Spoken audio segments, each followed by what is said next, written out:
Hello everybody, it's Henry Weiderman. I'm working on a Stihl 025. I figured I'd just, what the heck, I'll just do a RTV video while I'm on here and just talk to you. So I'm getting ready now to put RTV on the pan, or the clamshell I call it, on the Stihl 025. And I pre-lube each face up. Oh, thanks, love. And I'm pre-doing it now. I'll do the seal area. I'm just going to show you. Here's a Q-tip. Actually, I've switched over. I had a tool I used to do a while ago, and I just found out the Q-tip actually gives me a really good layer on here, especially with the Durco. The Durco's real thick. So now I'm going to do the seal area where the shaft seal rides on it. Put some in there. I don't get all carried away with it. Got a little bit of time to work with this. I have a fan running because it is 90 something out here in southeast Georgia. My wife bought me a freeze pop. I'll let it melt a little bit and then I'll start slurping on it. Like that. Help cool me off. Got a few minutes to work with this stuff before it hardens up. Like I said, this Durco is pretty thick stuff, so it don't mess around. I had to get all kind of carried away with it. My retest come up pretty good using this one. Use another product I showed earlier. It's a black Planton, I think it's called. I have to take a look at it. Alright, so I got the clamshell done. Making sure it sticks real good. Or the pan, whatever your verbiage you want to use. Now I got my crank kind of tipped out a little bit because I want to be able to get this face and get down in here in the seal area. I just put a nice light coat on both sides.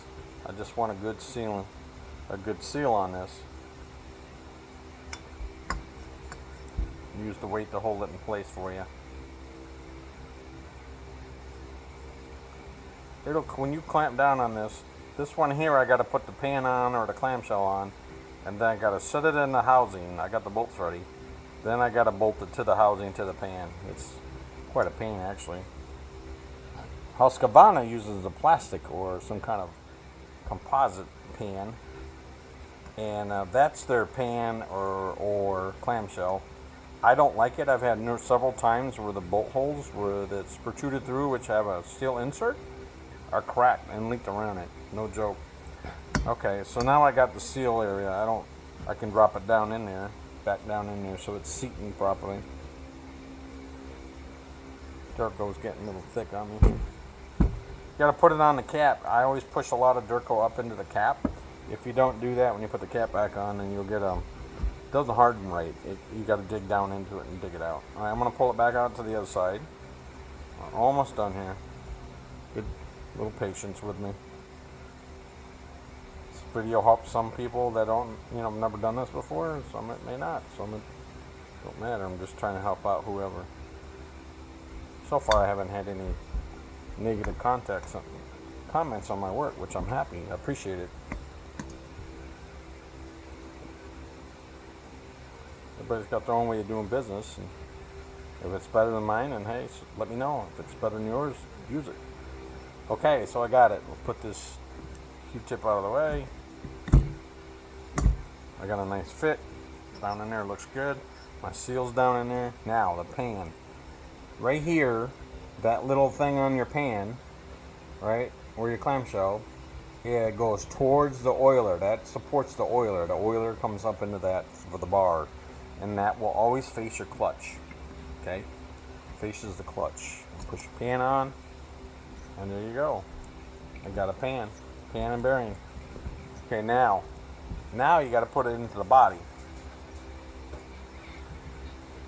String bodies here. Now this will. Clutch in is the longer one, of course. You gotta be careful so your pan don't slip out on you. But you come in here, you just slide it in. It's gonna be on video, so now it will give me some trouble, right? Always that way. Where and away. You don't want your pan to separate on you, because it will. And there your pan slides down in there. Take your Durco, cover it back up real quick, because this stuff hardens quick. Push it up into your cap. Squish it down. Okay. Good. Now I got the motor back into the housing area with the pan They have a clamshell installed. I got my bolt staged. Hold it with one hand, flip it over. Of course, you got 4 of them. Slide them down in there. I have an impact wrench. What I always do is I'll bring it down tight and get a couple clicks. Alternate it. There is a torque in the manual that tells you how much to do. You can do that after. You can look it up. Something like 27 nano. 27, and that's what I'll do for now, and then I'll recheck it and torque it. And now my cylinder's in. Now I let this sit. Got a little bit of dirt coat come out here. Not too bad. I'm pretty happy with that. Looks like I got a 360 all the way around the shaft, which is good. Now I'm gonna let this sit 24 hours before I do any testing on it, and that way I know I got a good cure, and then I'll get a good test. I'll blank off my exhaust and my intake. I come in through my spark plug. That's where I come in with my test, and then I'll go ahead and pressure test it first, and then I'll vacuum test it, and then I'll pressure test it again. I'll spin it a few times, and then I got a tank I put it in. I put in my tank to make sure none of my seals and none of my pan area or any of the clamshell area is leaking. And that's it. That's a Stihl 25 motor assembly put back into the casing. Alright, Henry Man out. Hope this helps somebody.